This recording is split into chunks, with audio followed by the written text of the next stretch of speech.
Hey folks, it's been raining. Sky's been 50 shades of gray for almost a month, or at least since Prince died. Coincidence? I think not. But the sky has turned blue. I don't know what's up with that, and there's this big glowing orb up there. So I'm gonna take it off of the trail today and do something I've been wanting to do for a while. Since the weather's good, I'm gonna go take a metro down into DC, and I'm gonna run around all of the monuments. Archaeologists discover a lot about what they know from ancient civilizations by looking at the architecture and the craftsmanship of the age. So I'm curious. I'm gonna go down to our nation's capital, do my run down there today, and look at the monuments and see if there's enough there.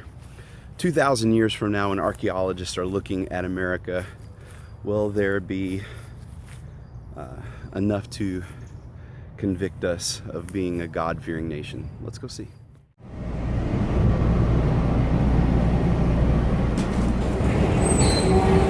Here's the plan. I guess I'm here, judging by that comment. I'm gonna come down by the American History Museum and Washington Monument, Lips, the White House, World War II Memorial, Vietnam veterans, Lincoln, Martin Luther King Jr., or Thomas Jefferson. I'll come down through here, past the Smithsonian Castle, Botanical Gardens, the United States Capitol, the National Galleries, the Natural History Museum, and come back. See how it goes. Outside of the American History Museum, whoever increases knowledge multiplies the use to which he is able to turn the gift of his creator. John Quincy Adams, 6th President of the United States. The middle top is inscribed in Latin. Praise be to God. There's also inscribed on the rocks a lot of scriptures.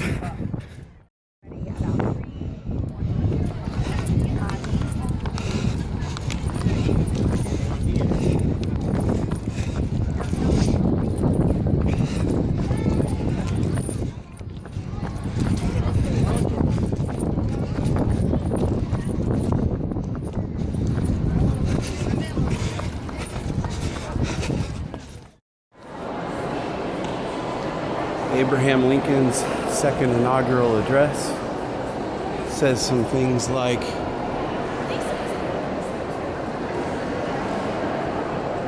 each looked for an easier triumph and result, less fundamental and astounding. Both read the same Bible, pray to the same God, each invoke his aid against each other. It may seem strange that any men should dare to ask a just God's assistance in wringing their bread from the sweat of other men's faces.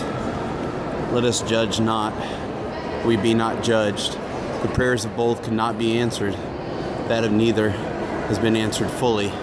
The Almighty has his own purpose. Woe unto the world because of offenses, for it must needs be that offenses come, but woe to the man by whom those offenses come. When Abraham Lincoln gave the Gettysburg Address, he was mocked. The preacher, orator that spoke before him took 2 hours, and Abraham Lincoln's words were only 2 minutes in length, and some of the reporters mocked it. They ended up being some of the greatest words in American history.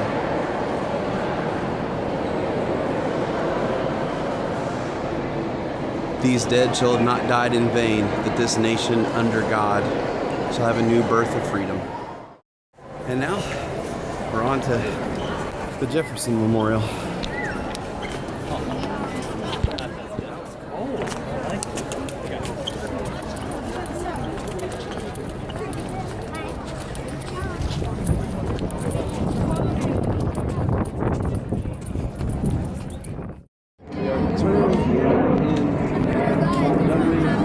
To work and fight until justice runs down water and righteousness like a mighty stream. I think that is a quote from the book of Amos. I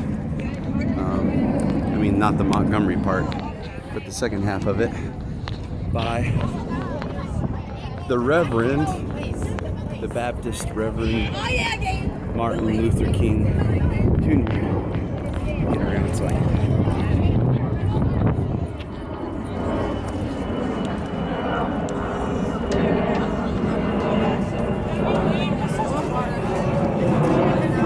Out of the mountain of desire, a stone of hope.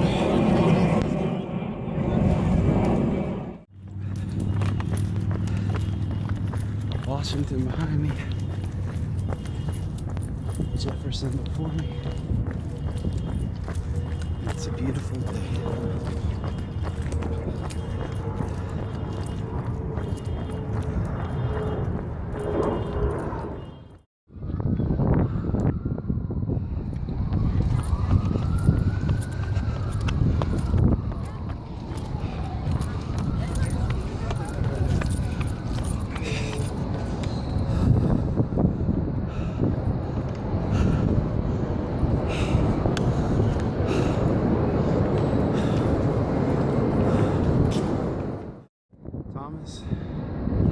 Jefferson,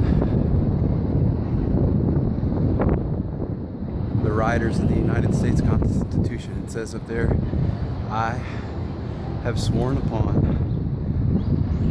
the altar of God eternal